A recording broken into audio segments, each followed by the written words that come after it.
আপনি দূরে থেকে যখন দেখবেন আপনাকে ছাড়া প্রিয় মানুষগুলো জীবনকে মুক্ত বিহঙ্গের মতো উপভোগ করছে, তখন আপনার আর কাছে যাওয়া দরকার নেই। আপনার বোঝা উচিত মানুষের অভাবে মানুষ মারা যায় না। আপনার অনুপস্থিতিতে যদি আপনার বন্ধুর আড্ডায় আপনাকে নিয়ে সমালোচনা হয়, তাহলে তাদেরকে এড়িয়ে চলুন। মনে রাখবেন, পচে নষ্ট হওয়া উৎকৃষ্ট মানের খাবারের চেয়ে শুদ্ধ ডাল ভাত অনেক তৃপ্তির। কারো জন্য যদি নিজের সাধ্যের সবটুকু করার পরেও কি করেছো এই প্রশ্নের সম্মুখীন হতে হয়, তাহলে আজকে থেকে তার জন্য কিছু করতে চাইলে অবশ্যই চিন্তা করবেন। মনে রাখবেন, উপকারের কথা পৃথিবীর বেশিরভাগ মানুষই মনে রাখতে চায় না। আপনি যেখানে যাচ্ছেন, যাদেরকে নিয়ে ভাবছেন, তারা আপনাকে ছাড়া ভালো থাকবে। যেসব বন্ধুবান্ধবদের জন্য আপনি অনেক কিছু করে দিলেন, তারা আপনাকে ভুলে গিয়ে আপনার সমালোচনা করল।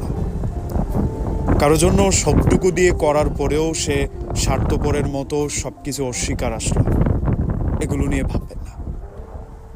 পৃথিবীতে একজন মানুষ কিংবা কিছু মানুষ আপনার